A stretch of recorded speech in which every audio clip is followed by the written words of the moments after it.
All right, welcome back to the distance learning version of Religion 285, Introduction to Islam. As you all know from the syllabus, this week we are looking at two interrelated topics. We're looking at Sharia, what is commonly translated as Islamic law, and we're also learning about Muslim ritual practices.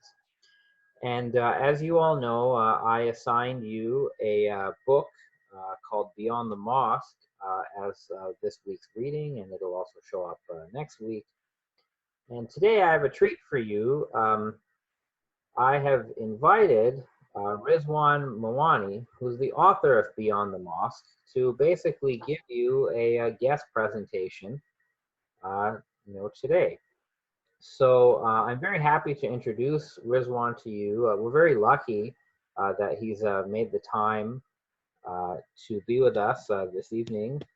So Rizwan's academic training is in both anthropology and religious studies. He has a degree from Carleton University and also a master's degree from Graduate Theological Union. And his research really focuses on Muslim diversity and pluralism. So that is to say, the diversity within Islam on worship spaces, ritual practice, and religious authority. And he has conducted field research, field work in more than 50 Muslim communities across, at least 17 different countries, spanning from Iran to Senegal to China. His research really looks at the different kinds of Muslim identities, most of which we don't know about. So we're actually very privileged to have access to somebody like this. As you may have heard, whether it's the media and many textbooks, they present Islam in a very binary fashion. It's either Sunni and Shia, things like that. But the research of Rizwan Mawani is really expanding that paradigm and, in a sense, reinventing it. So, he is the author of Beyond the Mosque, which you have in your hands. He's written articles that are more publicly accessible on the Wall Street Journal and Huffington Post. And I've known him for several years. He is a regular speaker in my community, the Ismaili Muslim community. I first heard him, when I was very young, and it's actually great to see personally what his research has blossomed into. And I'm really, really glad he's here with us today. So thank you, Rizwan, for joining us. It's a real treat, not just for the students in this class, but really for anybody who's watching this video. You are going to really learn a lot of new things about Islam and Muslims. And I think what you believe about Islam and Muslims is going to be challenged by what's shared with us today. So welcome, Rizwan. Great. Thank you very much, Khalil. It's a pleasure to be here, and I wanted to welcome all of you. And thank you for all sort of taking the time to listen to the presentation today. So today I really wanted to address and speak to the idea of Islam and ritual diversity. When many of us think of the Muslim world, when we see media images, the easiest visual way to denote that there's a Muslim, it's either one of at least the tropes that we constantly exist is this idea of the Muslim prayer, which is commonly known as a salat in Arabic, or namaz in Persian and in the Indian subcontinent. And this is usually the image we see whenever we're watching a TV show or movie to very quickly alert the viewer to a Muslim participating. And it's always that religious identity that's associated with the Muslim through this act and ritual. But today I want to see if there are ways to think about Muslim ritual slightly differently, and to expand our notions and understanding of what it means to even be Muslim and how Muslims themselves understand what it means to be Muslim. And so my research has focused really on the diversity of Muslim space. Of course, we're all familiar with the mosque as the predominant Muslim space. But as I've been doing research over the last decade and a half, working with Muslim communities, both in North America and around the world, I've come to quickly realize that the mosque is one space of many that coexist among Muslim communities. And it's even the mosque itself, as a space, is not solitary or unified in its sense of how it's understood by the Muslim communities that use it. And I think that's something that's really, really important for us to understand. While the mosque houses oftentimes the salat or the namazes I mentioned earlier, it's often the space that also houses other rituals. And in other cases, the mosque doesn't house the salat or the namaz at all, but it's a nomenclature that's used to host other rituals as well. And so it's important that the ritual life of Islam is talked about, and that we don't necessarily conflate the word masjid, as known in Arabic, or mosque, with a solitary or singular ritual. And it's important for us, I think, to recognize that. And we'll explore and talk a little bit about that as the presentation continues. And in addition to the mosque, there are a whole variety of other spaces, some of which we may have heard of, some of which we may not be familiar with at all, that are used by Muslim communities around the world. And the great thing about, at least my approach to the research, is I tried to make this exercise of exploring and working with Muslim communities not a theological one, but an anthropological one. And let me explain what I mean by that. So oftentimes when we think about Muslim ritual and Muslim practice, we oftentimes may get trapped in the idea of what it means to be Muslim. And this is overlaid with a whole series of edicts, ideas of what it means to be Muslim, or the right kind of Muslim, or Muslim practice in the right way. And it's often in religious studies known as orthopraxy, the idea of right practice. The challenge with that model is that if there is a right practice, then there is a whole series of wrong practices that accompany that or are parallel to that. So we create a paradigm in which we include people within a particular bucket, and we call that orthopraxy, or the right practice. But we also then disengage or disinclude people as well. And the idea here was to really take a snapshot and to document the ways in which Muslim practice their faith, with really with bracketing this idea of something as being right or wrong, but really to try and understand the variety of ways in which Muslims understand themselves what it means to be Muslim. And so as you'll see through this research, there may be rituals, practices, things that challenge traditional canons of what we're presented with as being Muslim or as being right practice.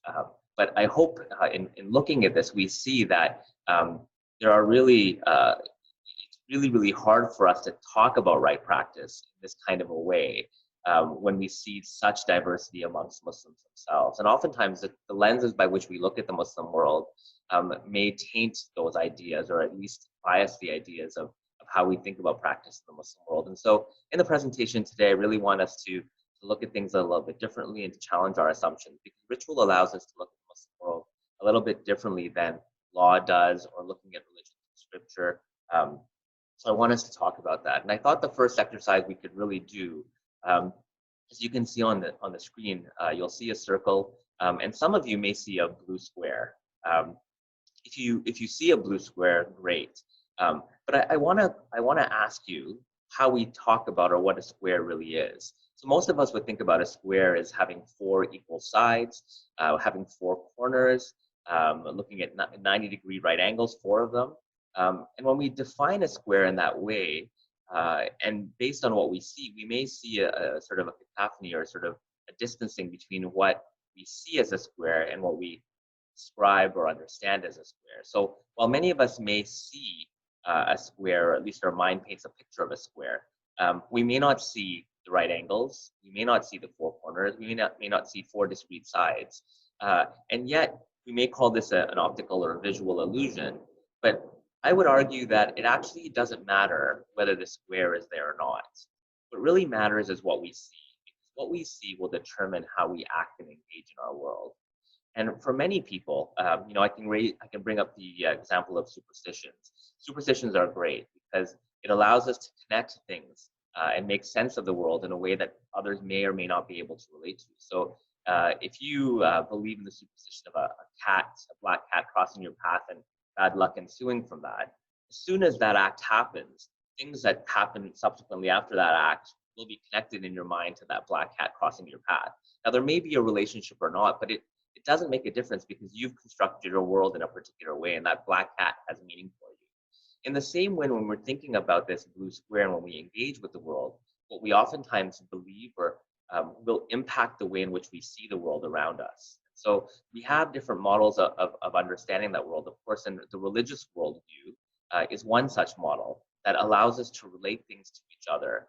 Now, some things we can see in the sense of we have that relationship solidified in our minds because we've grown up in a community, we've grown up believing certain things, we've engaged with ideas where we see things interacting in the world in a certain way. But somebody who doesn't have that worldview may not be able to see the connections in that same kind of way. And so when we're thinking about blue square, it's important for us to realize that how people see the world will determine how they engage with that world. So how does this relate to Islam? I would argue that the way people understand what it means to be Muslim also allows them to engage in that world in a particular kind of way. And I want us to have this in mind as we think about ritual and ritual practice in the Muslim world. Now, as Khalil mentioned, the research project that I conducted, of which this book is the first output of it, really took place over a wide geographic expanse. I was very fortunate to travel to 17 countries for this project and work with 50 different Muslim communities. And these communities really identify themselves in different ways. Some of them identify themselves culturally, Moroccan, Indonesian. Some of them identify themselves through the communities that they adhere to or belong to, Sunni, Shia, Alawi, Zikri, and we'll talk about some of these groups and communities. Other communities understood themselves in other terms, for example, Sufi, the idea of being associated with a mystical form of Islam. And many of these labels are also external labels that we have, for a whole series of reasons, imposed upon these communities, but they don't always exist on the ground with those communities by themselves. The other thing that I think that's important for us to realize is that oftentimes the lenses by which we see the Muslim world are global lenses. And so those lenses allow us to think about the Muslim world in particular categories that may actually not relate to the realities on the ground. So for example, if we think about, if we think about, for example, Arab Islam or the Arab world in a particular kind of way, it belies the diversity that exists within the Arab world. So for example, Oman, as we'll see a little bit later, has a particular interpretive school of Islam, which is very different than what we see in a country like Yemen or a country like Saudi Arabia, for example. At the same time, if I look at local practices, if I'm looking specifically at a country like Morocco, I see a variety of practices both within that country, but also in the ways that they define and understand what it means to be Muslim. So in a country like Morocco, shrines and shrine visitation is a really strong and significant part of local Islam in that country. But that gets obscured when we think about North African Islam or we think about Arab Islam. It's also geographically distant from the traditional heartland of the Arab world, where Islam began and where the Prophet was born.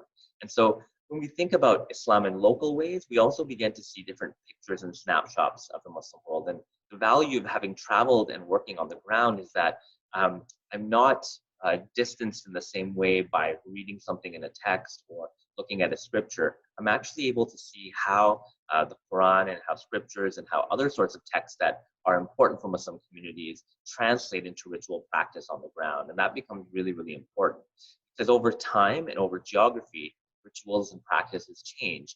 They react to different situations. And of course, we see that very much today. While ritual is oftentimes associated with being together, in the climate we find ourselves now with the coronavirus and COVID-19, we're seeing a lot of rituals being interrupted. Over the past weekend, we saw Passover, Easter, and for Muslims, of course, Ramadan is coming up. We're seeing things interrupted in very different sorts of ways, and people are trying to find different ways to create community and adjust, which means that rituals will also be reformed and recalibrated to ensure that people can meet their commitments to the religious selfhood, while at the same time, of course, observing some of the social distancing constraints that exist in the world that we live in today. For those of you who have been following some of the things that are happening with the Hajj in Saudi Arabia, of course, is still wavering, but it very much looks like the Hajj will be canceled. And it has happened, of course, historically in the past, but it's not something that happens very often. And so we see some of the most important pilgrimages and pilgrimage sites in the Muslim world being impacted by global circumstance as well. And so it becomes interesting as we begin to think about how even ritual responds to the world. Of course, we've seen many countries over the last 2, 3, 4 decades be strongly impacted by civil war and international war. And of course, this impacts spaces of worship, impacts whether people can pray, how they pray, what it means to be part of a community. And so all of these things are impacted by many of the circumstances we see in the world as well. I want to begin by showing a video to give you guys a sense of some of the things that I've seen in the Muslim world that I've been traveling. I've been trying to document many of the rituals that I've come into contact with the many communities. And many of these communities you may never have heard of, you may not even recognize, you may not even know where some of these countries are. But it's important for me to show you something, to try and give you a sense of the diversity that exists in the ground. So it's not just the salat or the namaz that we are most confronted with visually, but a whole series of diverse rituals which represent the beliefs of various Muslim communities around the world. So this is about a 2.5-minute clip that showcases 7 or 8 different communities and rituals. And here I've tried to find rituals that involve music and sound and rhythm and movement as well. So you get a visual sense of what's happening, even if you may not understand the languages that are spoken. So let's watch the video and we'll speak a little bit about them after you've seen.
So I hope that gives you at least a taste of some of the diversity that exists on the ground when we travel to the Muslim world.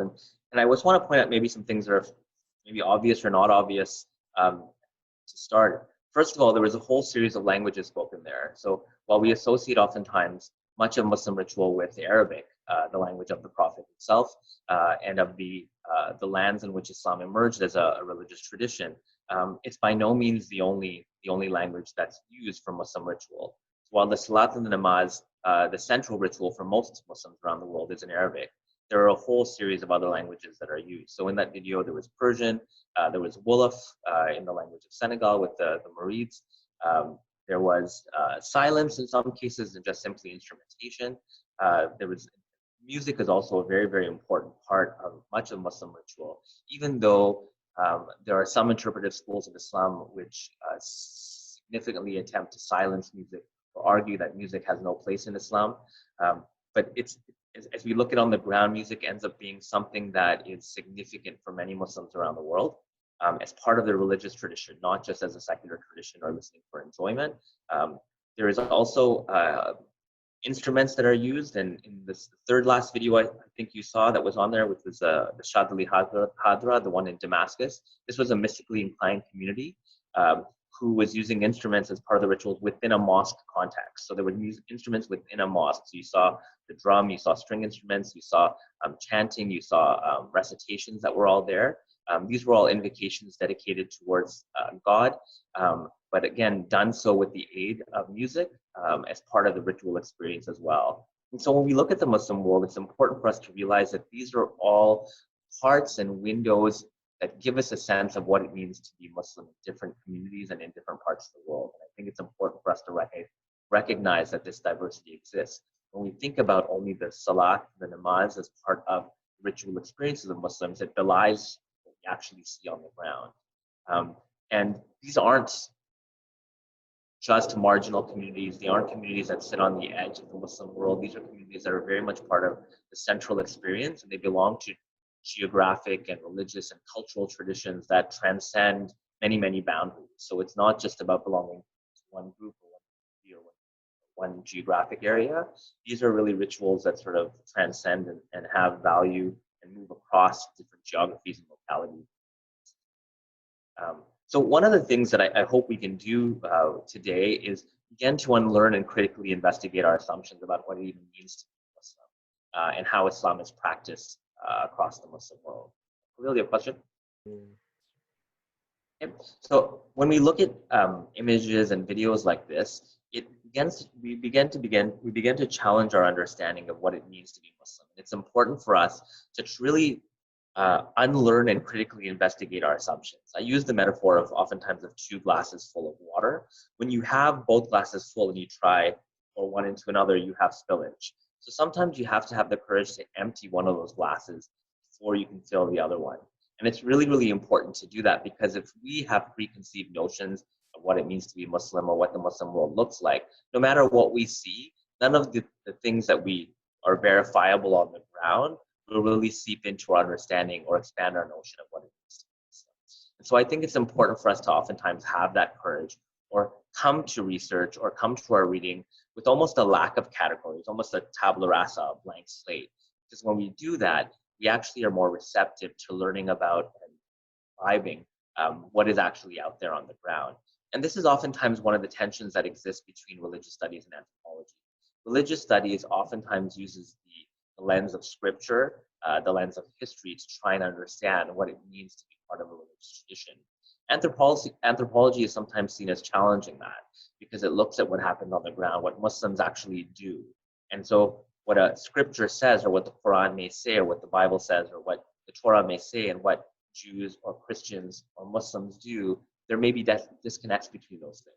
And so oftentimes, one of the ways to think about it is that scripture is always translated into community. It's translated through culture. And so culture, geography, history become the filters by which a scripture is given life. And it's within that context that we see the wide variety of experiences of what it means to be part of a religious tradition and a religious community, including within ritual and space.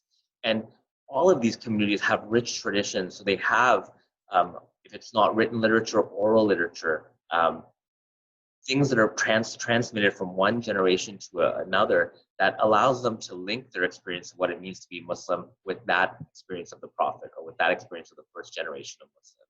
So these are important to realize as well, is that oftentimes these aren't things that just emerge ex nihilo, but they have strong traditions which are linked right back into and anchored in history, in the collective memory of communities.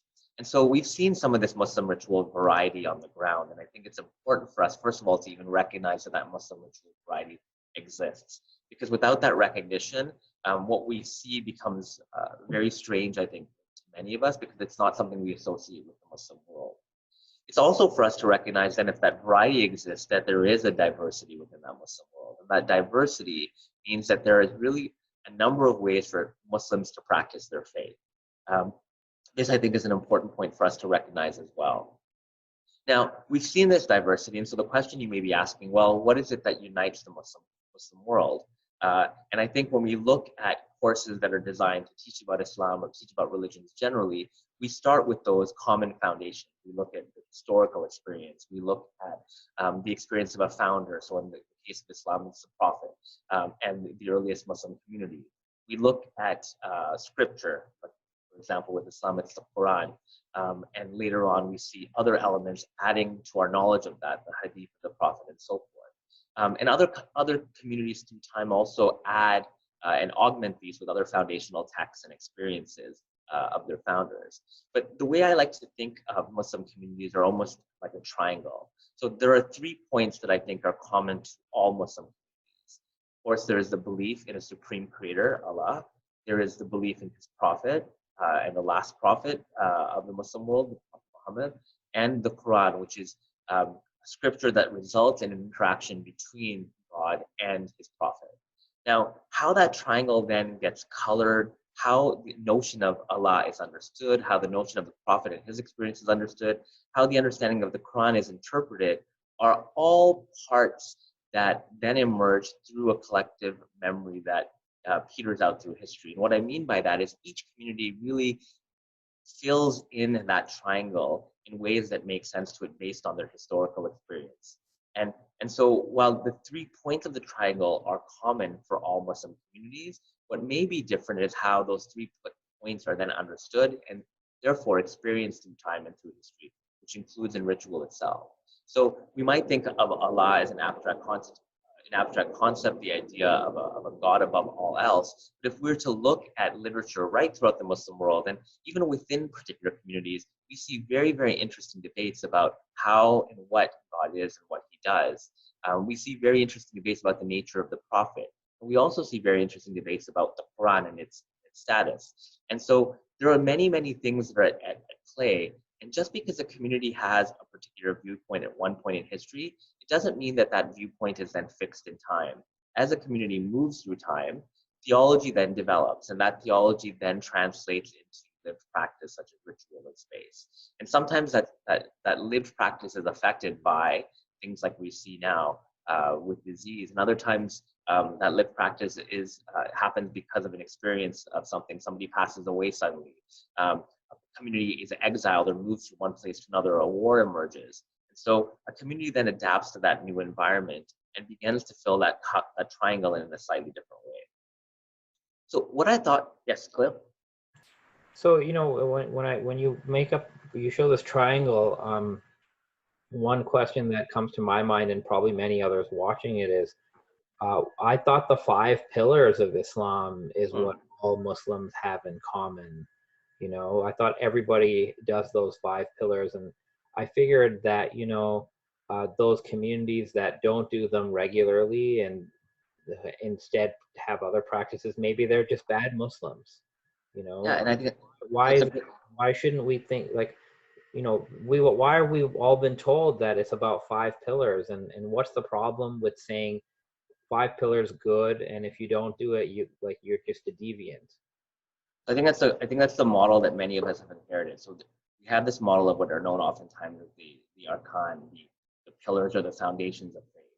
And many of those foundations of faith sort of correspond with what sort of beliefs and practices that are associated with right Muslim practice. And I think you know, what I spoke about at the beginning of the talk, this notion of orthopraxy and right belief, is a way for people to try and understand what it means to be a good Muslim. So, for example, if you're not fasting, for example, during Ramadan, you are not observing the 5 pillars that are somehow, as you pointed out, deviant or non-observant. There are a whole series of terms that emerge both in languages of the Muslim world as well as in English to define these ideas. And for much of academic history, at least, an academic study of religion, these 5 pillars have become a yardstick by which to measure what it means to be a Muslim, and ideally what it means to be a good Muslim.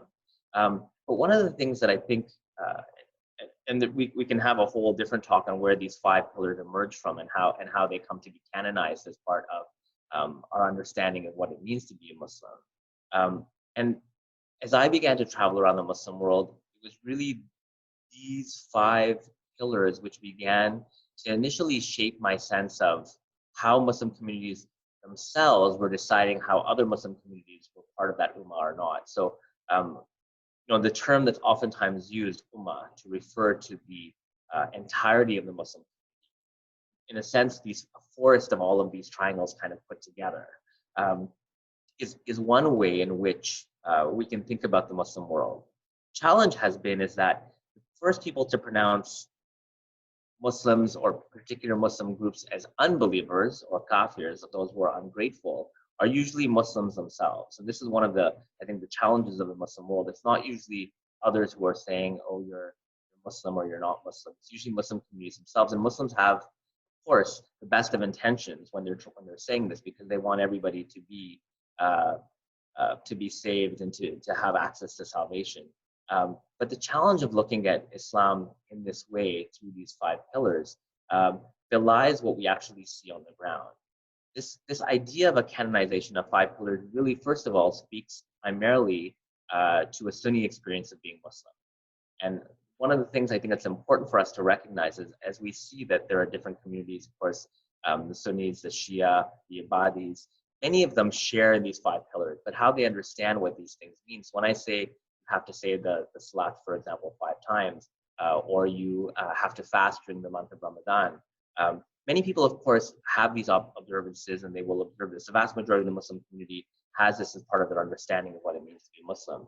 But how those arkan or things are translated, how they move through history, we can even see that not all of these 5 pillars existed at the earliest point in the Muslim world. The idea of even the salat as we know it today, and how the Prophet performed this, was really late in the Prophet's life. It wasn't something that emerged right when the first verse of the Quran was revealed. And we actually don't know a lot about how the very first Muslim communities practiced the religious traditions. Canonization and practice of the salat, as we know it today, was very, very late in the Prophet's life, and it continued to emerge after the Prophet passed away. And so part of the reason of, and part of, I think, that one of the questions I think we need to also look at is who defines what Islam is. And when we look at the Quran, we of course have the building blocks of these elements that are existing in the Quran, but how they're defined, how they're put together happens much later, and oftentimes that happens in the context of power. So the caliphs that are ruling at the time began to try and put together parameters about what it means to be a Muslim and how Islam should be practiced, and those elements are then associated with certain things. And let me give you again an example, and we'll look at this later on, is that even the idea of a masjid or a mosque is a category or an institution that is in flux very, very early on.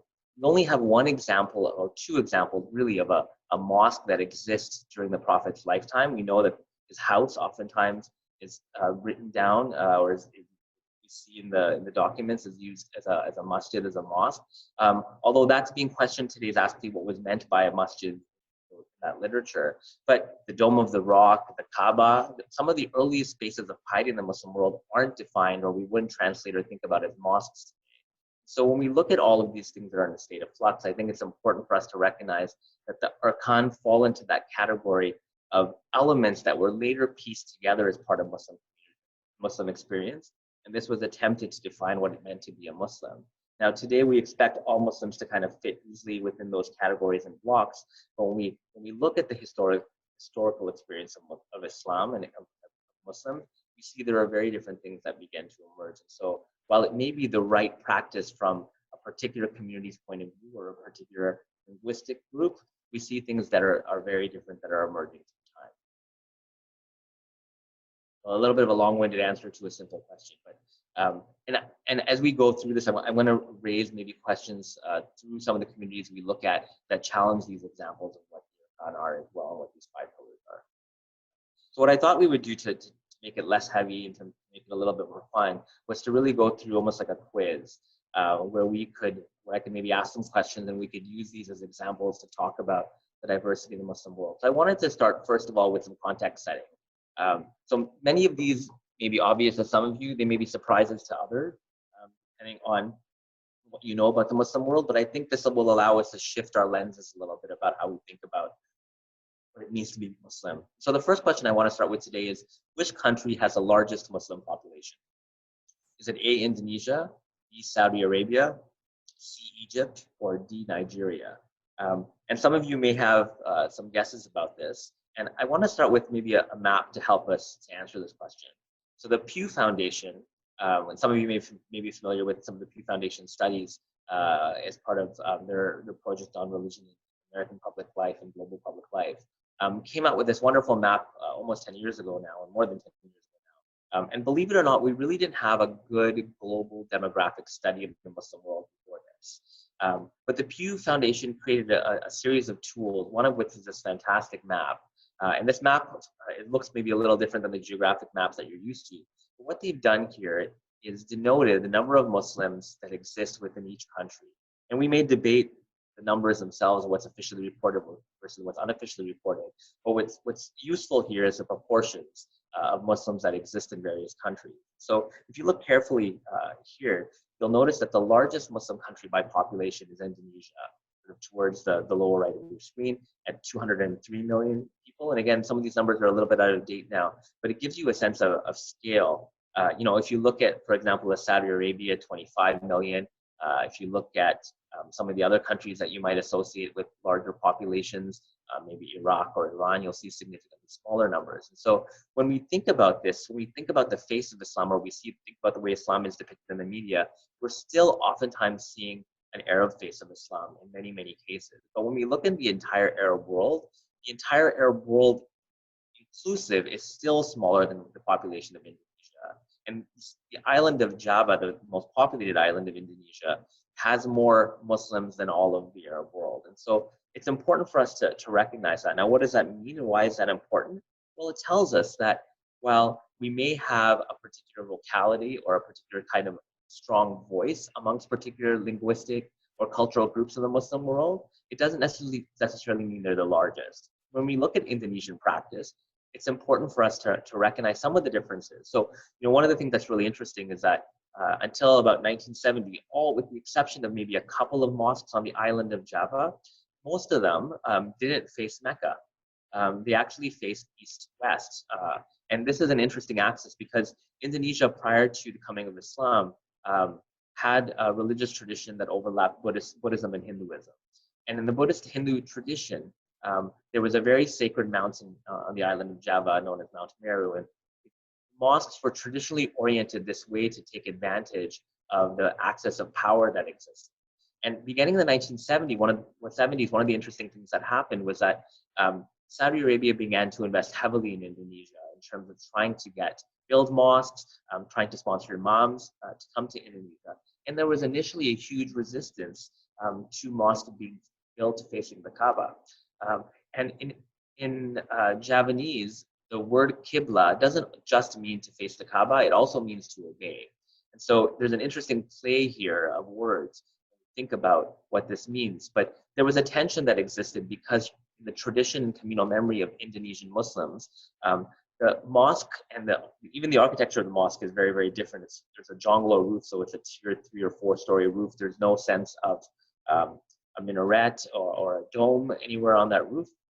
And traditionally, the call to prayer was done through the beating of a drum, known as the bidug. And so you had a variety of different traditions that existed. And of course, beginning in the 1970s, when you had the form of Arab Islam come into Indonesia, there was a number of tensions that existed. Today, you have both types of mosques, both forms and practices that are there. And you have other varieties of many mystical and Sufi communities that are in Indonesia. But when you begin to look at Indonesia, the most populous Muslim country in the world, you begin to see a different face and different form of Islam than you would see, for example, in a country like Saudi Arabia, which has a different interpretation associated with it. If we move slightly westward and look at Pakistan, India, and Bangladesh, 3 countries that today we may think of collectively as South Asia, you'll notice that 1 in 3 Muslims which exist in the world today lives in one of those 3 countries. And so we're looking at, again, a significant, close to 500 million Muslims within those 3 countries. You're looking at a significant portion, again, of Muslims within those regions. And so, again, when you're thinking about the cultural face of Islam, you see that In addition to places like Indonesia, South Asia plays a significant role in how we may think about what it means to be Muslim. And as part of the South Asian tradition, some of which you saw in the video, music is a very, very important part of the religious experience of what it means to be Muslim in those regions. So the singing of religious poetry like Qawwali, the importance of visiting shrines, becomes an important part of the South Asian landscape of Islam as well. If we again move over, and one thing I wanted to say about Bangladesh is Bengali is the largest linguistic group associated with Islam. So when we think about the largest language spoken by Muslims, it's not Arabic, it's actually Bengali. And so again, when we begin to look at the lenses of how Islam is experienced in that way, we begin to see different kinds of things emerge from that as well. Now, unfortunately, these are oftentimes stories and voices we don't hear in the media. We don't hear some of the literature we read. We don't see this in some of the intro textbooks on Islam. But when we look at the lived experiences of Muslims, when we look at it from a slightly different lens, from an anthropological lens, we begin to kind of see different things emerge. And as a result of this, different stories then are privileged in the way we tell and talk about Islam and its emergence, its practice today. Again, if we move towards the geographical Middle East, you'll notice that the two most populous countries, Turkey and Iran, are not Arabic speaking. So Iran, Persian speaking, and Turkey, Turkish speaking. Again, when we look at the demographics of those areas, Iran, primarily a Shia Muslim country, and Turkey, we see a strong Sunni Muslim population, but at the same time, we also have strong elements of Alawi Islam, which we'll talk a little bit about later as well. And again, if we move further southwest towards the African continent, the two most populous countries in Africa are Egypt, which may not be a surprise for many of you, but Nigeria may be. And again, Nigeria has a very strong Muslim population, and it has the largest Shia Muslim population as well. So we begin to see different sorts of patterns and cultural experiences and linguistic experiences of Islam.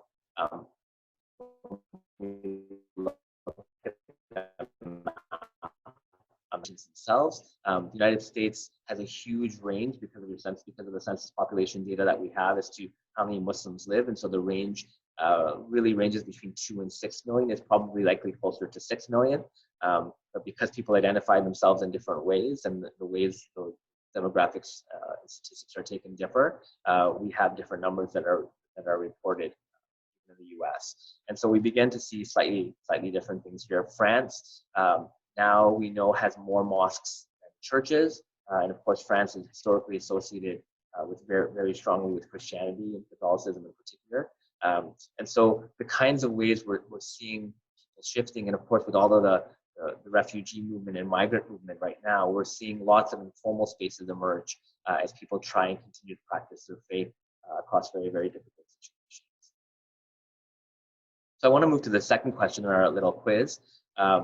And the question is which of the following is not a localized word for mosque, as we call the primary space of Muslim practice in English, or place of prayer? Is it A, masjid, B, musalla, C, iddah, or D, khanaqah? So this may be a more difficult question. Some of these you may have heard of before or may have come into contact with. But the answer is masjid. Sorry, the answer is khanaqah. So the word the word masjid is really the most common word we see used for mosque in the Muslim world. It comes from the Arabic word sajda, which means to prostrate, to bow one's head in prayer. And a masjid in Arabic is a particular type of word, which is called a noun of place. So a masjid is where somebody performs the sajda or performs the prostration. So in principle, anywhere where you bow can be called a masjid.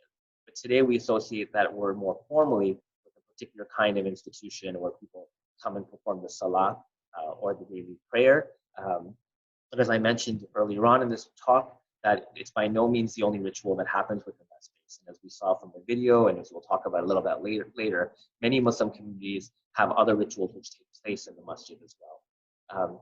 The word musalla, similar to the word masjid, comes from the word salah, to pray. And so you get the idea of musalla as a place where prayer takes place. Musalla today is more formally associated with informal spaces of prayer.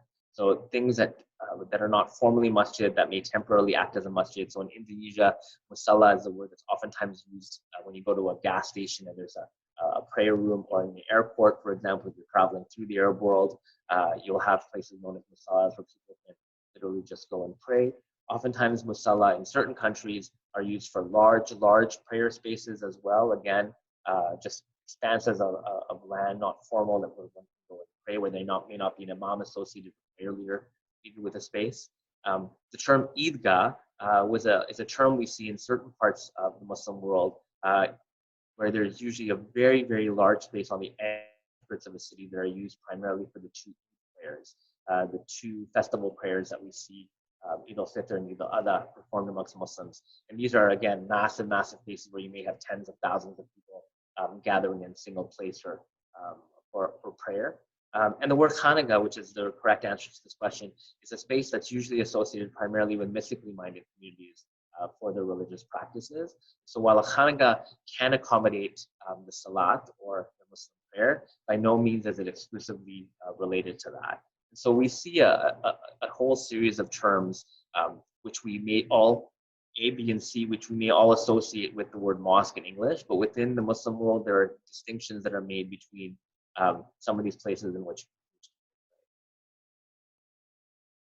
As I mentioned earlier, when we think about the earliest Muslim prayer spaces, many of them weren't mosques. And as the earliest Muslims were trying to get a sense of what that religious landscape and institutional landscape associated with piety would look like, you had buildings like the Dome of the Rock, you had buildings like the Kaaba, you had buildings of various types and qualities, which over time didn't gain the same kind of precedence as the masjid in terms of being associated with the primary place of Muslim piety.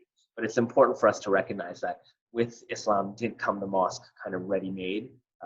It was something that was internalized, negotiated, and then utilized by different communities in different ways as Islam spread. That's something that's important. And as I alluded to earlier, is that as Islam spread throughout the Muslim world, oftentimes the mosque accommodated kinds of rituals and practices that preceded Islam coming to those regions. For example, if you go to the main mosque in Damascus, Syria today, you'll notice that the grave of St. John the Baptist, who's usually associated with Christian piety, is located smack dab in the middle of the mosque. And so it's a site visited by Muslims primarily, but also by Christians. And his grave basically interrupts the vantage point you have when you pray. And so because the grave is right in the middle of the mosque, as you're praying, some people are also facing the grave of St. John the Baptist as they're praying as well. But a lot of respect is given to St. John the Baptist, and rather than destroying the site, the Umayyad dynasty that sponsored the building of this mosque decided to incorporate the church that where he was already buried into the confines of the mosque itself. So we see interesting things that emerge. As I mentioned with Indonesia, the drum and the orientation of prayer was accommodated into the type of mosques that then became associated with Islam. You can think of examples right throughout the Muslim world. Question 3, which country has the largest population of Shia Muslims? So I think as many of you know, or as you've read, when we think about the Muslim world, we oftentimes think of these binary oppositions, you're either Sunni or you're Shia. The Sunni by far are that may comprise the vast majority of the Muslim world. But again, if we were to think of Sunni Muslims as a monolith, this would be hugely problematic because again, as we travel throughout the Muslim world, those that recognize themselves or identify themselves as Sunni are vastly different from place to place. And it's important for us to recognize this. But when it comes to Shia Islam, which country has the largest population? Is it Azerbaijan? Is it Lebanon? Is it Iran? Or is it Iraq? So all 4 of these countries actually have Shia majority populations. And so when we think about and look at the Muslim world, Iran by far has the largest Shia Muslim population, but it's not to say it has the only Shia Muslim population in the world. So I put another map up on the screen, which tries to denote where the majority Shia Muslim and where the majority Sunni Muslim are. So the dark green areas are the Shia Muslim areas, and you'll see, of course, traditionally what's called the Shia Crescent, this area around Iran, Azerbaijan, Iraq, and so forth, is really the center or the hub of the Shia world. You then, of course, see some patches in Afghanistan, in Syria, in Turkey, northern Yemen, bordering Saudi Arabia. One area, unfortunately, that's not depicted on this map is the northeast of Saudi Arabia, close to Bahrain, that faces Iran. And here we have more than 2 million Shia Shi'i Muslims who are unreported or underreported in Saudi Arabia. Unfortunately for Saudi Arabia, that region is also has the highest reserves of oil.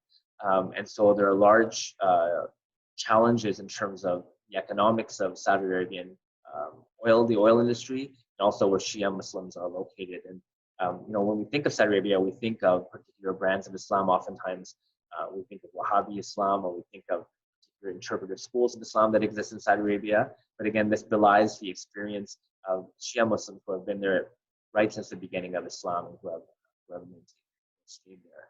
And in more recent years have been able to practice their faith more freely. But again, this waxes and wanes depending on the political situation at the time. When we think about Shia Muslims too, we're oftentimes using that term to speak to Ithna-Ashari Muslims, which is by far the largest group of Shia Muslims. In English, they're often known as the Twelvers, and they're called so because this denotes the number of Shia imams that were present to the world before their imams went into hiding or occulted. And for Shia Muslims, when we think about the Shia Muslim world, it's important for us to recognize that, first of all, while the Twelvers are by far the largest community, there are other communities that exist, and we'll talk about those in a minute. But as you can see from this map, the Shia Muslims are significantly smaller, but they play a significant role in our understanding of what it means to be Muslim. Unlike the Christian tradition, where you had the divisions between Catholics and the Protestants happen fairly late in Christian history, one of the things that denotes Muslim religious experience and belief is that the Shia and the Sunni emerge very, very early on as distinct communities. And so while we may not necessarily have formalized identities till a little bit later on, 8th or 9th century, we have the beginnings of these distinct communities within the Prophet's lifetime, and definitely after the Prophet's lifetime, in terms of proclivities that exist. And so even though we think of Islam as a unified whole, there are really almost 13, 14 centuries that began to separate different belief structures that exist and practice in the existence. What's interesting in terms of ritual, much of the research being done right now suggests that really until the 9th and 10th century, there wasn't a lot of ritual diversity amongst the Shiites. So this diversity existed primarily amongst belief structures and leadership models of authority.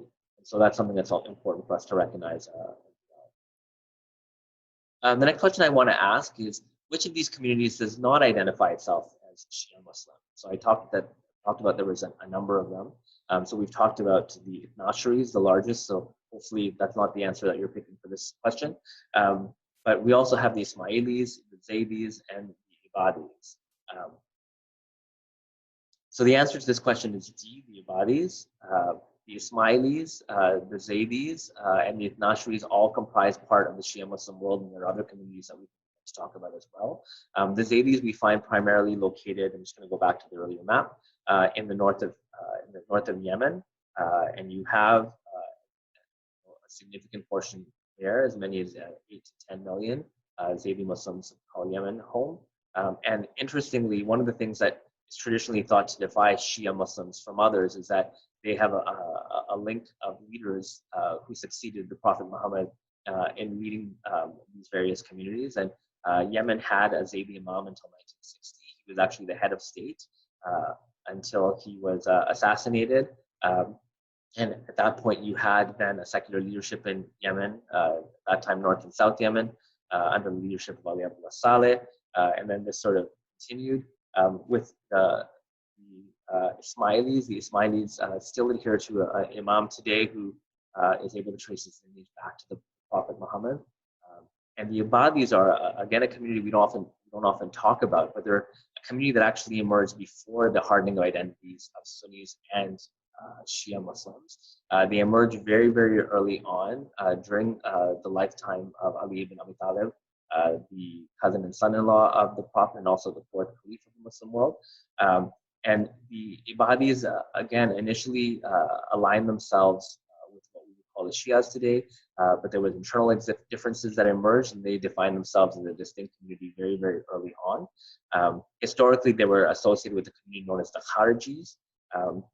But what's interesting about the Ibadis is that they are still the predominant community in Oman today, and there are smaller communities that exist in places such as Zanzibar and Kilwa at the coast of East Africa, and they are the majority community on the island of Jerba in Tunisia, and there are also small groups in Libya that still exist. The Ibadis are an interesting community for a number of reasons, but one of the reasons that I think is fascinating is that we traditionally associated places of prayer with different communities. So the Ismailis pray in their own spaces. The Zaydis and the Ibadis actually share their mosques with other communities. Zaydis and Sunnis have no problem praying together in the same mosques, and we see that with the Zaydis in Yemen, and the Ibadis, we see Ibadis, Shia, and Sunni praying together in Oman. So this is also very, very interesting because here ritual actually brings community together in terms of individuals belonging to a larger whole as Muslims, but their theological or communal divides don't divide them. So there's no special space for the body, no special space for the Zaydis. They congregate and pray alongside their co-religions as well. So this is something that's interesting for us to recognize too. So this is just an image of the Ibadis in the Mosque of Sultan Qaboos, Muscat in Oman. The fifth question I want to ask is, which of the following are not associated with Shia Nashri rituals and practices? These are all names of spaces that are associated with Shia Islam, or at least one of the three of the four are. And so I want to talk about these spaces. So the first one is a jamatkhana. The second is matam. The third is a Husseiniya, and the fourth is an imambara. So many of these, again, may seem very, very foreign to you because you haven't heard of these spaces or names before. But I think it's important for us even to recognize the idea that sometimes religious communities also have multiple spaces in which they gather, or there are different nomenclatures or names that exist for these spaces. So the Jamaat-Khana is the correct answer to this question. Although it's associated with Shia Islam, it's associated with the Shia Ismaili. While the Ma'atam, the Husseiniya, and the Imambara are traditionally associated with the Shia 12 or Nashri. So all of these spaces generally perform the same function. They're spaces associated with the Shia month of Muharram, the first month of the Muslim calendar, in which Shia Muslim communities mourn the death of their Imam Hussein. Imam Hussein, as some of you may know from reading a Muslim history, was killed at the Battle of Karbala, and his death has become a significant part of Shia Nashri Muslim, Muslim memory, poetry, liturgy, elegy, and so there are many recitations commemorating his life, the life of the Imams, and his death, and these are often done in congregation. What's very interesting about these rituals is many of these rituals involve rituals of grief and rituals of sadness, and these are depicted in culturally appropriate ways for those regions. So oftentimes the hitting of the chest, something often is also known as matam in the Arabic speaking world, and this is a way of showing grief. And even though this is an occasion of great sadness for many Shia Nashri Muslims, it's also seen as an occasion which brings great remembrance and piety. And so it's looked forward to every year, though it is a time of sadness, because it does bring people together and allow people to reflect upon their history. It's an opportunity to rethink and share the values of what it means to be Shia Muslim. And it's seen as a particularly blessed time of the year and an important religious occasion of the year. So during Muharram in particular, Shia Nashri Muslims, in addition to gathering at many of these spaces and praying, will also generally refrain from celebrations of particular kinds. So weddings, for example, is one example where because it is a time of sadness and grief, but an important time for the community to get together and remember and lament as well. So the matam is a term that's used primarily in Oman and Bahrain to refer to those spaces. The Husseiniya is a term that's used primarily in Iran, and the imambara is a term that's used primarily, or the ashrakhana, in the South Asian context, and the Indonesian context. So these are all terms that are used to really donate spaces of prayer, specifically during the month of Muharram. Oftentimes they're not used at other times of the year. They may be used at on other occasions during the death anniversaries of other Shia Nashri imams, but generally it's during Muharram where they're most used. It's the masjid or the mosque that's used for the daily prayers that take place amongst the Shia Nashri. The jamatkhana is a term that denotes the space used by Ismaili Muslim community.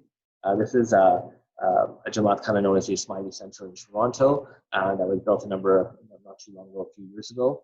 And here the Ismaili community has been doing some very interesting things architecturally over the last generation or so, where they've been playing around with the traditional architectural motifs that are associated with Muslim piety. So here you see an attempt to really take the notion of a dome, which is associated with the mosque, and really morphed in a very interesting way using glass. Here you have no traditional minaret, but you have this beautiful architectural motif that's used. And this is in a very public space next to a Muslim the Aga Khan Museum in Toronto. So it's a very visible landmark for both Muslims and non-Muslims alike in the city of Toronto. But the jamatkhana again is a space that's used by the Ismaili community, and unlike the salat and the namaz, which is practiced by many Sunni and Shi'i communities, the Ismailis have a different canon of religious practices, which are part of their notions of piety, and so they have something that's known as the dua, which becomes the prayer that they recite daily in the jamatkhana space, and this is oftentimes, depending on the part of the world that the Ismailis are located, bookended with other prayers, including devotional poetry as well. So this becomes part of the landscape of the Ismaili Muslim. This is a picture of the Bara Imambara in Lucknow. It's the largest Shia Nashri space in the world. It's relatively new, and by new I mean it was built in the 19th century, 18th, 19th century. And here you have a very, very large space by Shia Nashri communities. And what's interesting is in the context of South Asia, you have paper and bamboo tombs known as taziya and tabut that are processed as part of the Muharram commemorations, and they're submerged. They're basically built. You have a huge procession that then carries them into the sea and then buries them as part of that. And so the procession becomes an important part of the Shia Nashri piety.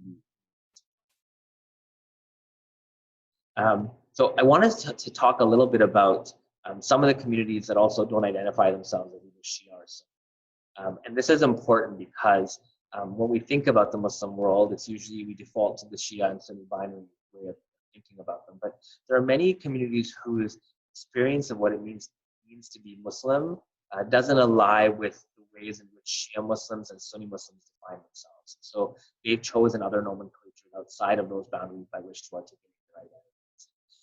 I want to talk a little bit about some of these communities and the spaces that they use. And so let's talk a little bit about some of them through the visual pictures. So in Iran, while we do see Nashri Islam as a predominant religion, also have mystically minded communities which use other spaces of worship and don't pray in the masjid.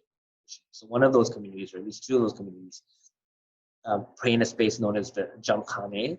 And these are the Haksari and the Al-Haq. And these are, the Al-Haq and Haksari are primarily Kurdish communities. And so these are communities that don't just live in Iran, but you see them in Iraq and Syria and Turkey as well. Many people talk about them as one of the largest cultural populations that exist without a state. We're looking at tens of millions of them. And what's interesting about the Kurdish community is they've developed their own mystical forms of Islam that have straddled and precede the boundaries that form these various countries. Now, the Haksari and the Al-Haq are Shia Muslim in the sense that they believe in a line of 12 imams, they're Nashris, but they have a whole series of mystical practices, and these don't include the Salat or the Namaz. So they have their own rituals in which they gather together. Both for the Al-Haq and the Haksari, food is a very important ritual consumption of food collectively is an important part of the ritual life of the community. And so this becomes part of that experience. Also, what's interesting is they have other constraints. So historically, they have primarily been rural communities, but they also don't allow children to participate in the rituals of their communities. So you have to be over the age of puberty to be able to actively participate in the rituals of the community. And in many cases, women are allowed to passively participate, but not actively. So you also have very different cultural constructions of what it means to be ritually active in various communities as well. And I'm going to talk about another community where you see the opposite case happening as well, where you have a full integration of men as well as a foil. Another one of the communities that I want to speak about are the Druze. The Druze are a community of about 1 million or so people divided amongst Israel, Jordan, Syria, and Lebanon today. Again, the Druze historically have been identified with Shia Muslim communities and have shared a history with the Ismaili community. But around the 10th and 11th centuries, they emerge as a distinctive community in and of themselves. The Druze also have a very interesting idea of what it means to be Jewish. So just as in the Jewish faith, one of the definitions of what it means to be Jewish is that your mother has to be a Jew. In the Druze community, both your mother and father have to be Druze to be defined as a Druze. And the Druze have very interesting hierarchies of participation in rituals. So usually until you're the age of 40, you can't participate in some of the higher mysteries of being part of the Druze faith. And so the whole community gathers primarily on Thursday evenings. And at one part of the ritual, those who are not initiated into the mysteries of the Druze faith are asked to leave, and those who are initiated continue their practices and rituals. And again, it's part of the practice of that faith. The namaz and the salat is foreign to the Druze community. They have their own special readings and literature and liturgy, which they read as part of their faith as well. And generally, you have within the Druze community men and women both participating, but oftentimes separated as part of the ritual practice. The Zikris are another community, again, who define themselves outside the boundaries of being Sunni or Shia. They primarily exist in Pakistan, in the southwestern area of Pakistan, or in Baluchistan, as well as in the bordering areas of Iran. The Zikris, the word zikr in Arabic is an interesting word, or dhikr as it's known in Arabic, zikr as it's pronounced in the subcontinent Persian. It denotes the remembrance of God, and the remembrance of Allah, and is an essential ritual, primarily as part of mystical or Sufi communities. But here the Zikris, the term Zikri is used as a foil to the word namaz, which is a term that's used for prayer in the Indian subcontinent. And so the Zikris refer to themselves as Zikri, those who are constantly remembering God, and others who are outside of the Zikri community as namazis, those who are constantly performing the formal ritual of prayer. And they distinguish between those two things, the idea that this ritual prayer takes place at a certain time during the day, and the idea that zikr is something that's internalized, and remembrance of God is it can be internalized at any time of the day. The Zikris, again, have spaces specifically for men and specifically for women. They, again, don't participate in the namaz or salat, but have their own distinctive rituals, which they gather and perform and sing special poetry known as chogan in the Baluchi language. And I've pulled up their own, what's known as the Shahada, or their own articles of faith. We were talking, Khalil, about the Arkan, this idea of how Islam is defined for different communities. And I just wanted to sort of give you a sense of how their notions of faith are slightly different than some of the others. So the epitaph says here, Bismillahirrahmanirrahim, which is the traditional opening line when people are praying, and of course for many of the verses all except one of the Quran. But it continues and says, Allahu Ilahina, so God is our deity. Muhammad Nabiyuna, Muhammad is our prophet. Al-Quran wa Hamedi Imamuna, and the Quran and the Mahdi is our guide. And this is an interesting variation from what we traditionally see. So Quran as the guide, of course, not unusual. But this idea of a Mahdi, this person that is traditionally considered to be in the line of the prophet that comes towards the end of time to restore justice to the world. Now, what's interesting for the Zikris is their Mahdi is actually already come and gone. So about 500 and so years ago, a person had appeared to the Zikris who they believed was a Messiah-like figure. He had come into the community, and announced himself and made some changes. And the place where he appeared, a place known as the Koki Murad, the Mountain of Desire, is an important pilgrimage site till this day.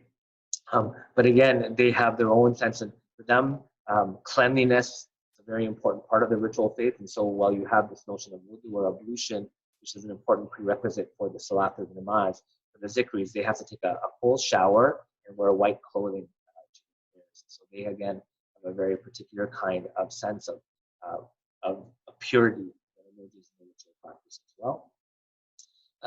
And the last community in this group that I want to talk about are the Alavis. The Alavis are a significant, large Muslim community. There are 25 million of them estimates in Turkey, another 5 million of them in Europe, primarily in Germany and France.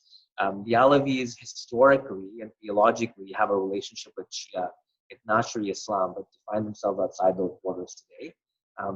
This is the only community that I've come across in my travels where men and women not just sit together, but sit interspersed within each other.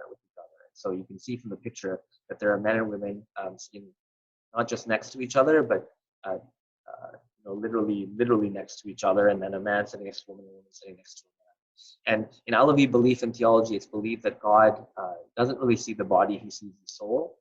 And so this notion of the body is really dissolved. God is able to see the piety in the individual rather than the physical body that they have. And so these constraints around gender aren't as pronounced as we see, for example, in many masjids around the world. Here, men and women also hold hands, they dance, reenacting a sacred dance they believe happened at the beginning of time, in which creation ensued. And so this becomes an important part of their ritual practice as well. There are instruments that are played as part of the ritual and songs that are sung. And it's a community that we don't often hear about, but is a community that will become, I think, increasingly important. We will hear about in the coming years because I think for a number of reasons, they're politically at the moment, they're going through some political challenges, but also they challenge our sense of what we think of as a place of prayer in the Muslim world, of gender relationships, and the way they even think of Islam and the way they think of individuals interacting with each other. So here you have a very beautiful concept also of spiritual twinship that exists. So when someone, an Alavi, is born, they're twinned with another person. And each of those two individuals are responsible for each other's spiritual development. So you have a very beautiful sort of metaphor that exists in the Alavi community as well. And again, when we think of representation of Muslim leaders, we generally think of constraints and restrictions around the Prophet. But amongst Shia Muslim communities, and including the Alavis, we also see very strong visual representations of their leaders. So in this individual, have in the center of the very large image, somebody by the name of Haji Bektash al-Ali, who is believed to be the founder of the Alavi religion and faith. And you also have above these renditions of the 12 Shia Nashri imams. So again, it ends up being very complicated because they don't associate themselves with Shia Nashri Islam, but they have historical relationships as well. And so the mark of respect, they generally.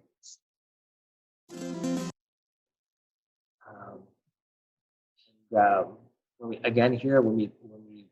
we go to the next question, question 7, which is the most visited Muslim pilgrimage site in the world? Kaaba at Mecca, the shrine of Imam Reza in Mashhad, the shrine of Bibi Pak Daman at Lahore, and the shrine of Sheikh Muhyiddin Chishti at Ajmer. I tried to pick shrines in different parts of the world. All of them have very places of pilgrimage. All of them have very high attendance records, so to speak. And many of us, of course, may just assume that it's one over the other, but I want to talk about each of these because I think each of them allows us to tell a story. So when we look at shrines in the Muslim world and pilgrimage tends to be almost ubiquitous within the Muslim world, with the exception of very few countries. Shrines dedicated to descendants of the Prophet, to holy figures, those who brought Islam to particular regions, those who believe, who have been associated with spiritual advancement and who have had disciples around them. This is something that we see right throughout the Muslim world in almost every country that I visited. This is the shrine of Bibi Pak Daman in Lahore.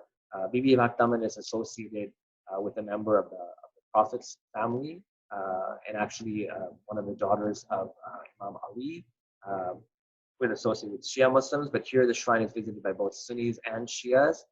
In Lahore, there are a number of shrines that are co-located at the site, and there are stories and miracles associated with this shrine. But I wanted to show this picture because, again, we tend to think of shrines being primarily associated with men in the Muslim world, and yet we see a whole series of shrines that dot the Muslim world that are associated with females as well, primarily associated with the Prophet and his family. Egypt is a place where we see literally, and there are entire festivals dedicated to women, including the largest, one of the largest gatherings in the Muslim world for piety at the site of the mosque of Sayyidah Zainab, which is associated again with the Prophet and Ali's family, where more than 2 million people gather every year. Here at the shrine of Bibi Pakdaman, again a very popular site, but not the largest or most visited shrine in the Muslim world. Lahore, for I hadn't mentioned earlier, Pakistan. The shrine of Moinuddin Chishti in Ajmer, located in India, again is a very important site.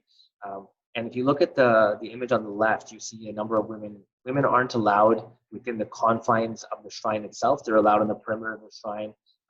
But here you have women gathering, trying to take advantage of the grace or barakah that the shrine and that person ensured that the shrine exudes. Sheikh Moinuddin Chishti is one of the founders of the Chishti Silsila, or the Chishti line of Sufis, associated with the Indian subcontinent. But what's interesting is, you're in local belief, it's believed that 7 visits to the shrine of Moinuddin Chishti Ajmer is equivalent to 1 visit to the Kaaba in Mecca. And so, while the Kaaba is oftentimes associated with the preeminent site of Muslim pilgrimage, as we travel throughout the Muslim world, we see that many local shrines have equivalency charts, so to speak, in communal memory, where a certain number of visits to that shrine is considered equal to the visit of the Kaaba in Mecca. And visually, you see this depicted. You see the picture, a rendition of the Kaaba at the top. You see below that an image of the Prophet's mosque in Medina, and then under that you see the dome associated with that particular shrine that's shown here, the shrine of Moinuddin Chishti. And on the right, you have a ritual associated with the shrine where somebody has actually contributed money to have other people pray on their behalf. So in this case, they've asked people to recite 1,001 prayers for them, and the way that this is usually done in these spaces is that people take out coffee beans, and then they're divided amongst whoever is able to pray. And then basically people count on those coffee beans every time they pray, and then throw them into the pile. And that way you get your 1,001 prayers. So it's almost like an outsourcing of prayer, so to speak, that we see. And this is oftentimes a common practice in certain shrines as well. The Kaaba at Mecca, of course, many of you are familiar with this. This is the other image that we tend to associate with Muslim piety when we look at the media and look at the Muslim world. And the Kaaba, if we look at the numbers released by the Saudi ministry associated with the Hajj, we see about 3 million people come for the Hajj pilgrimage every year, and another 3 million people who visit the Kaaba outside of the official time frame allocated for the Hajj. So altogether, if we look at that number, we're looking at about 6 million a year. Saudi would be happy, I think, to have more, but there are physical constraints as to the number of people that can visit the Kaaba. There are very complex lottery systems and allocations that are used country by country for people to visit the Kaaba. And one of the reasons why the Kaaba is one of the most important shrines in the Muslim world, of course, it's associated with the Prophet and the Prophet's memory, but it's also packaged as part of these arkan, these 5 pillars that we spoke about. And so many people come to the Hajj with the belief fulfilling a religious duty and obligation at least once in their lifetime. But even if we look at the numbers and we look at 3 million people coming to the Hajj a year, and we do the math, the 1.6 billion Muslims in the world, we can see by no means will every Muslim be able to, or even 20% of Muslims be able to visit the Hajj within the course of their lifetime. So even though it may be a religious duty, the practicalities of it are limited. But the most visited shrine in the Muslim world is actually the shrine of Imam Reza in Mashhad in Iran. He's the 8th Shia Nashri Imam. And this shrine, I can't even describe the size of it. It's bigger than Disney World in terms of we're looking at sort of area. If I was to walk from one corner to the other and it was completely empty, it would still take me about 40 or 45 minutes to walk through the entire confines of the shrine. There are 2 large mosques located within it. This picture was taken at 4 in the morning, and there were still tens of thousands of people within the shrine. We're looking at about 12 million visits a year. to the shrine. It's probably one of the most wealthiest shrines in the world, just because pilgrims are also offering donations when they come to visit the shrine. And it's interesting because you would associate, if you were thinking of Shia shrines, you might associate the shrine of Imam Ali or Imam Hussein, both located in Iraq, as more popular than this shrine. But as Iraq becomes much more dangerous to visit, and Iran has become a safe haven for many people, the shrine of Imam Reza has eclipsed the visits that we see to the shrines of Imam Ali and Imam Hussein in Iraq and Najaf and Karbala, respectively. So it's interesting when we began to look at this, and there are women also allowed in this shrine. There are separate entrances for women on the opposite side. It was not a side that I was able to photograph or participate in. So you see the men located here. But again, it's considered to be a very efficacious sign. It's open 24 hours a day. And like I said, this was taken at 4 in the morning, and there were still thousands of people at the shrine as well. So when we look at these kinds of things, what we're oftentimes led to believe in terms of what Muslim piety is and what shape it takes is oftentimes different from what we see in practice. And it's important to recognize that. Yes, Real? So my question is, it seems like this shrine visitation culture is like a very prevalent thing. Like you showed it happening in like various regions of the world.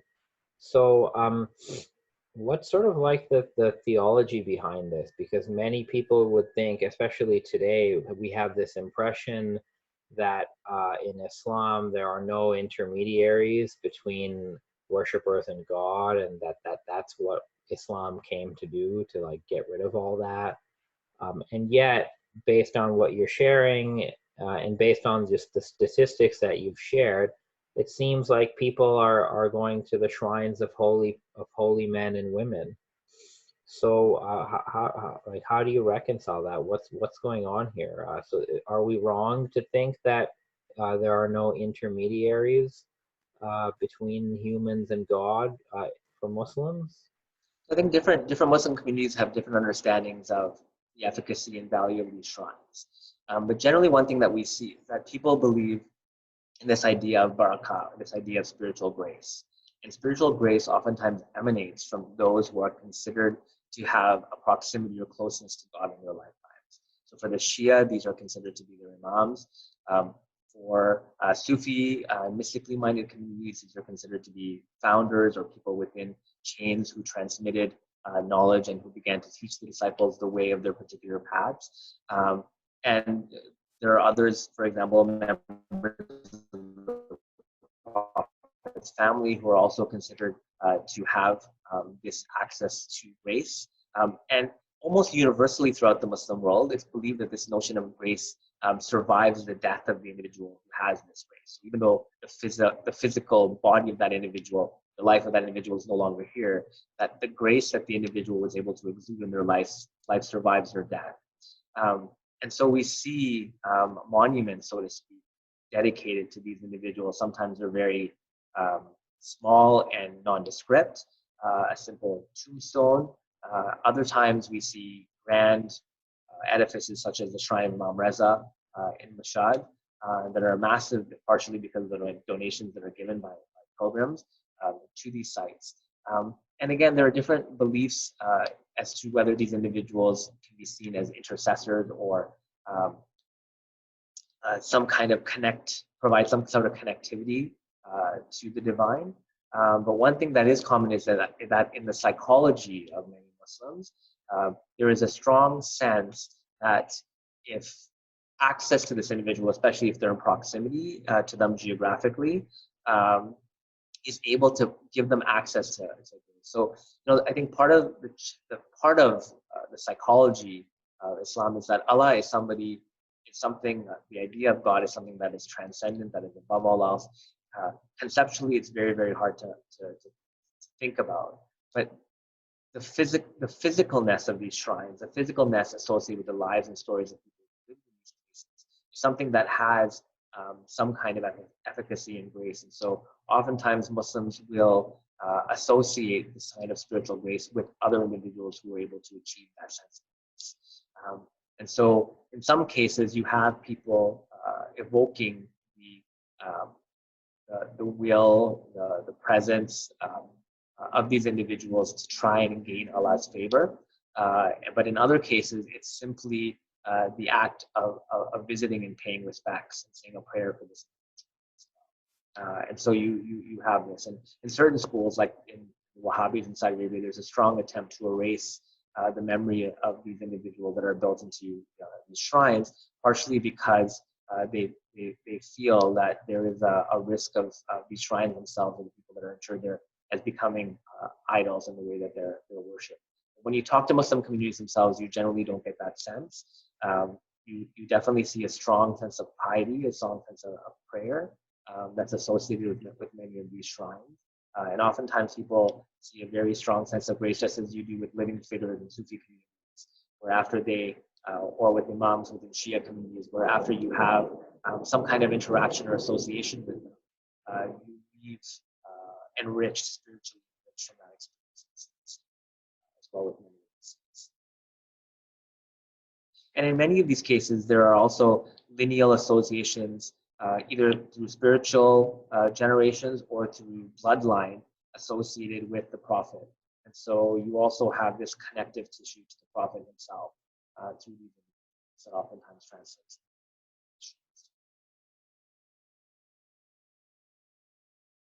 So the next question, which country has the highest percentage of Sufi adherents as part of the total population? So some of you may know or may not know that when we talk about Islam and talk about orientations, we talk about oftentimes the term Sufi. It's a term that's usually associated with mystical forms of Islam. It's not a formal community in the same way that we think about Shia or Sunni, but it definitely is an orientation, or at least one way to think about it. And when we think about it, we may associate Saudi Arabia with a particular brand of Islam, or we may associate Iran with Shia, Nasri Islam. But you have a number of countries and a number of Muslim communities that associate themselves with Muslim practices. And so the question really here is, which country has the highest percentage of Sufi adherents as part of the total population? There's Iran, Senegal, Morocco, or Indonesia. All of these communities and countries have Sufi communities that are associated with them. But the correct answer is Senegal. Senegal, again, is a country we don't necessarily associate with Islam, let alone with mystical Islam, I think, in many of our imaginations. Senegal is a country of 12 million people. 96 or 97% of its adherents, almost all Muslims there, associate themselves as one of the four main branches of Sufis that exist there. The Murids are one of the largest community there. The Tijani are the second largest community, and they're really a large Pan-African community, probably the largest in all of Africa. And then you have a couple of other smaller communities that exist as well. But it's really it's interesting because you also have different types of practices that are associated with each of these. So the mosques, for example, in Senegal, all have some kind of zikr that we talk about, this remembrance of God, as part of their practice, regardless of what Sufi community you refer to. And the image you're looking at now is of a person who's part of the Murid community. You'll see the dreadlocks, and the dreadlocks are associated with one particular figure in the Murid community. And so the people who have the dreadlocks are known as Baifal, and these are sort of spiritual disciples of a particular individual. And one thing that's common in Senegal is you'll notice that there's a picture around this individual's neck, and the pictures that people wear on their necks are usually the pictures of their spiritual leaders, Sufi masters. So you can easily identify people sometimes by their clothing, in this case by their dreadlocks, but definitely by the pictures they wear around their necks as well. And oftentimes people wear rosaries around their necks too, and use that as part of their prayer rituals as well. So Senegal, again, is not a country that we normally associate with Islam, let alone Sufi Islam, but yet we see that as a prominent feature of Senegalese Muslim practice, and it becomes a feature as part of things. And it's not just the mosque, because that's the majority expression of Islam in the region. You hear zikr at the markets in the evening as you're walking through them. They're on the rooftops of houses. It's not something that has to take place just in a space as the mosque, but it happens everywhere. And the mosque becomes the place by which these rituals that happen in addition to the salat and namaz take place. So every Friday, in the evening after the evening prayer, there are very special rituals in which amongst the Tijani, for example, where the a white carpet and white cloth is rolled out, and special prayers are recited. And it's believed that in the ritual known as the Hadra, the Prophet is invoked to such an extent where his presence may actually be there. And there are particular prayers and rituals that are recited as part of that. And for the Murids, this was the very first video that was in the video clip that I showed earlier, have, again, very special recitations and poetry that they recite, written by their founder, Sheikh Ahmadou Bamba, who was also a very interesting historical revolutionary figure who fought against the French as part of Senegal's own path to independence. So you have very, very interesting things happening in the country. Like Senegal, many people may not have thought about that as being associated with Sufi Islam, but yet it's a country where we see that, but we don't necessarily hear the voices of Senegalese Muslims very often trying to understand Islam. I think this is the last question. Which of the following spaces are not associated with Sufi practices? So again, we talked about mystical Islam. Just like we have different nomenclatures and names we associate with Shia and Nashri spaces, the Sufis also, based on the community that you belong to, have spaces associated with them. So there's the khanaqah, the tekke, the zawiya, the ibadat. And again, many of these come from different linguistic traditions as well. So the answer to this question is the ibadat. So the ibadat, again, or ibadah is a term that's used throughout amongst many Muslim linguistic communities. Ibadah literally means worship. So the ibadah is a place. So ibadah is a place of worship. It can refer to any space of worship. It's a very generic term. But the terms khanaqah, tekke, and zawiya are all associated with Sufi communities. So the term zawiya we see most often in West and North Africa, for example, in countries like Senegal. Tekke is associated with Turkish Islam. And the khanaqah we see associated with many parts of the Arab and Persian speaking world. Khanaqah or hanaqah are used by Sufi communities in these regions. And oftentimes there's not a huge amount of difference between the architecture of these spaces, but you may have different rituals that take place based on the community. So one of the rituals that some of you may be familiar with is the ritual of the Mevlevi Sufi community, the whirling dervishes. This is the Galata Mevlevihane or Tekke in Istanbul. And interestingly, for those of you who haven't seen it, it's a beautiful ritual in which whirling takes place. And there's a strong symbolism that's associated with the whirling, in which the devotee's hand, the left hand is usually facing the earth and the right hand is facing the heavens. And through the recitation of zikr and the repetition of God's name, they believe they're able to channel God's grace from the heavens and bring it down to the earth. And you have, it always takes place, or usually takes place in an octagon shaped floor. And there's again a rich symbolism to and allusions to heaven and the gates of heaven as part of that. What's interesting in Turkey is when Turkey became independent in 1924, it formally banned all public displays of mystical Islam, including the whirling dervishes. And so Mevlevis exist under the pretext of tourism today. So here you have a ritual tekke, a ritual actually taking place, but tourists who pay good money to see the whirling dervishes perform. And any of you who watch maybe international news and have seen ads on CNN, like you've been traveling, or BBC, you'll notice whenever there's an ad for Turkey, the whirling dervishes are also featured. So they become part of tourist and spiritual capital, even though formally they aren't allowed to practice their faith. But the whirling dervishes still exist in very strong forms and practice formally and underground in Turkey. And there are male whirling dervishes as well as female whirling dervishes that are part of it. Here's a picture of a zawiya in Senegal. This one's associated with a particular branch of the Tijani community. And of course, everything these days is broadcast on YouTube, is televised, and so you can see even cameras at the front there recording live streams, particular rituals and sermons, and they're broadcast to various communities as well. So technology plays a significant role in the reception of these communities as well. And so it's not just about being physically in these spaces, but it's having access to participating in the rituals of these communities virtually if you can't be there physically. And here's a picture of a famous khanaqah in Iran, in the town of Mahan.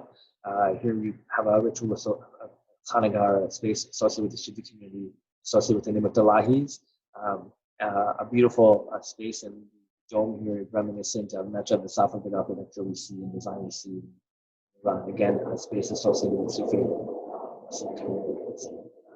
One more slide that I supposed to show. There we go. That I just wanted to end this with as a way for us to sort of bring all of this together, because in the time that we spent together, there's been, I think, a lot of information thrown at you.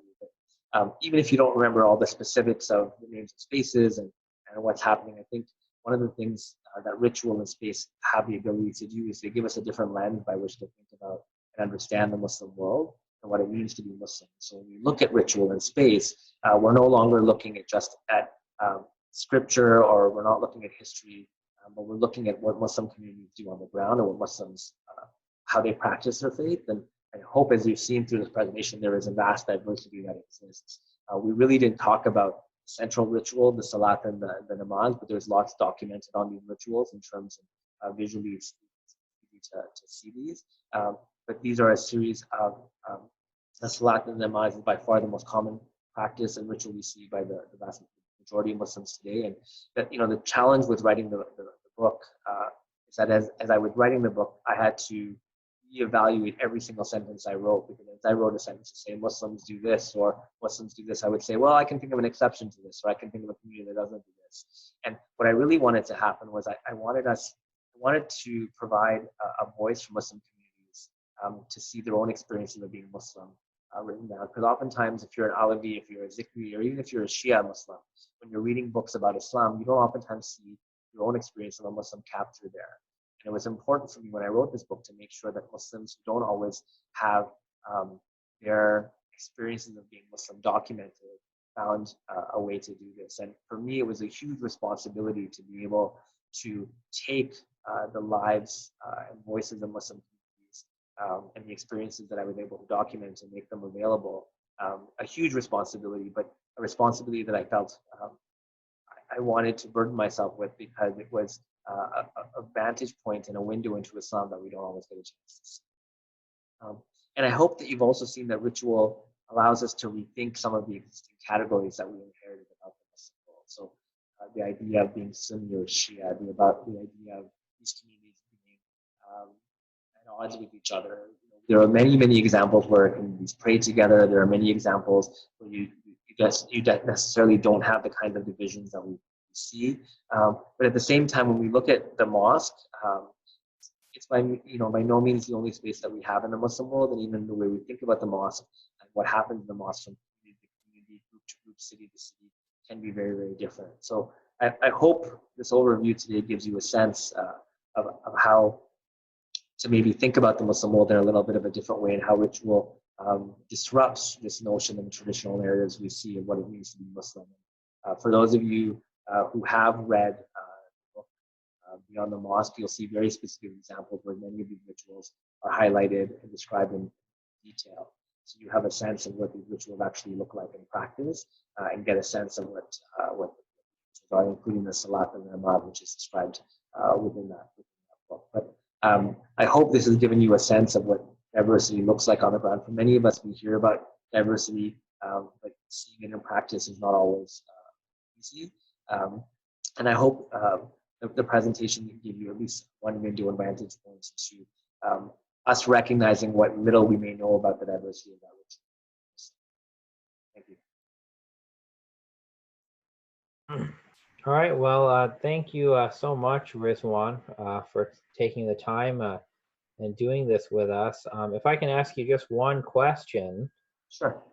So, before you did your travels, before you did field work, you obviously had certain preconceptions of what Muslims do and what it means to be Muslim. So, and then you did all this work.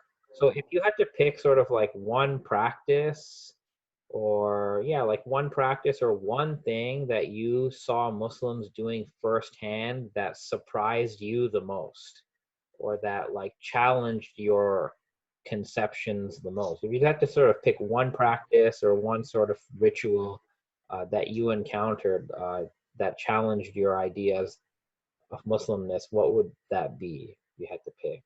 It's hard. I think it's hard to pick one, partially because every time I traveled somewhere new and I thought I had pretty much set the boundaries of all my examples, I always found something that challenged that. So some of those things were gender divides, like the Alavis. Other things were had to do with who could participate and who couldn't participate in ritual practice, the use of instruments, the use of food.